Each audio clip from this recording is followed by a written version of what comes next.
Service के मौजूद नाज़रीन, मैं हूँ इरम इमरान। आज के न्यूज़ बुलेटिन में खुशामदीद। सबसे पहले आपको बताते हैं कि 9 अप्रैल 2025 को पोप फ्रांसिस ने अपने तहरीरी पैगाम में मोमिनीन से कहा कि अपने दिलों पर बोझ डालने वाले बोझों को तर्क कर दें ताकि खुदा की गैर मशरूत मोहब्बत से हासिल होने वाले अमन और खुशी का तजर्बा कर सकें। उन्होंने मजीद कहा कि उन तमाम चीज़ों को छोड़ दें जो हमारे लिए खुदा की नाकाबिल यकीन मोहब्बत के इस्तकबाल की राह में हायल हैं।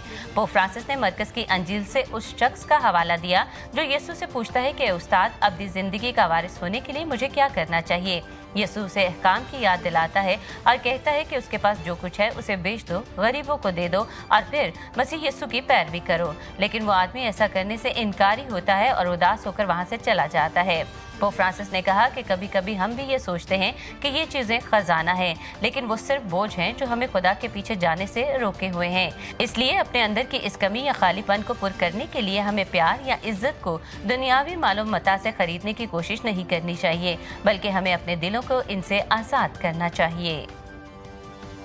गुज़श्ता दिनों आज डायसिस ऑफ कराची में तमाम पैरिशेस के कारी ग्रुप्स के लिए बाउनवान कारियों की जुबली एक रोज़ा प्रोग्राम का इनेकाद किया गया। ये प्रोग्राम जुबली साल के director reverend father Waqas Bryan की रहनुमाई में जुबली साल कमेटी के ताउन से मुनक्किद किया गया। इस प्रोग्राम के मुकर्रर reverend father Benjamin Shahzad, director saint Peter cathedral थे। उन्होंने जुबली साल की अहमियत और इस जुबली में कारियों के किरदार पर रोशनी डालते हुए कहा कि जुबली का साल हमें दावत देता है कि हम अपने अब्दी घर का रास्ता तलाश कर सकें। उन्होंने मजीद कहा कि यीशु हमारी हतमी उम्मीद है और इसके बगैर जिंदगी का कोई मायने नहीं, और एक कारी होने के नाते हमारी ये जिम्मेदारी है कि खुदा का कलाम दुरुस्त तलफ़्फ़ुज़ और वाज़े और बुलंद आवाज़ में मोमिनीन तक पहुँचे। इसके बाद मुक़द्दस घंटे की इबादत हुई, जिसकी क़यादत रेवरेंड फादर आशिर इफ्तिखार ने की। बादशाह तमाम कारी जुबली साल की सलीब और मोमबत्तियों के साथ जलूस की सूरत में कैथेड्रल में दाखिल हुए, जहां फजीलतमाब archbishop Benny Mario Travis की क़यादत में अक़दस कुर्बानी गुजरानी गई। जुबली साल के इस पहले प्रोग्राम में कराची भर के तमाम पैरिशेस से तकरीबन 700 कारियों ने शिरकत की। प्रोग्राम के इख्तिताम पर रेवरेंड फादर वकास ब्रायन ने रेवरेंड फादर दिलावर सैमुअल, तमाम शुरका और मददगारों का शुक्रिया अदा किया। 30 मार्च 2025 को फूलनगर पैरिश भाई पेरू में पैरिश प्रीस्ट रेवरेंड फादर कैसर फरोज की क़यादत में दारुल कलाम लाहौर के स्टाफ के ताउन से कैथलिक मसीही तालीम के असातिज़ा के लिए एक रोज़ा तरबियती वर्कशॉप का इनेकाद किया गया। इस तरबियती वर्कशॉप में 107 असातिज़ा ने शिरकत फरमाई। सर इमैनुअल नीनो ने कैथलिक मसीही तालीम के ढांचे और मवाद की अहमियत को बयान किया। उन्होंने बताया कि मसीही तालीम मालूमात, तरबियत और तब्दीली का नाम है। सर आमिर जोसेफ ने मसीही तालीम की अहमियत और तरीक़ा तदरीस पर रोशनी डाली। मिसेस मरियम ने लेसन प्लानिंग और बच्चों के लिए दिलचस्प सरगर्मियों को बयान किया और टीचर्स को सिखाया कि उन्होंने क्लास का आगाज कैसे करना है और कैसे मौसर तरीके से ईमान की कहानियां सिखानी है। प्रोग्राम के आखिर में सबको खाने के बाद रुखसत किया गया।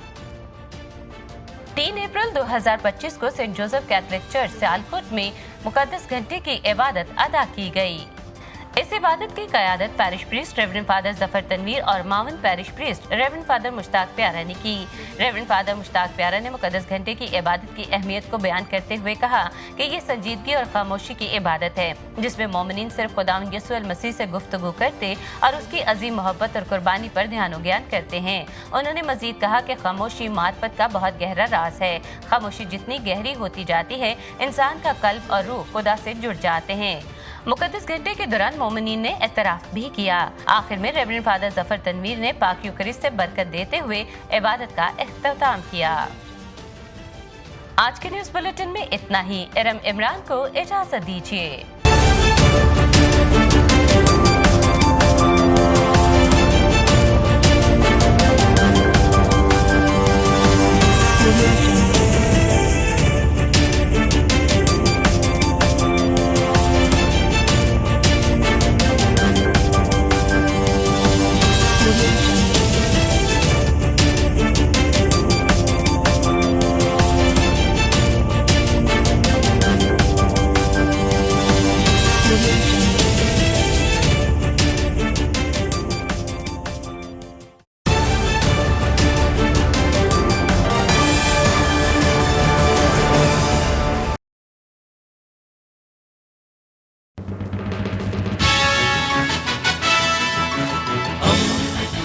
दोस्ती का पैगंबर Radio Veritas, Asia.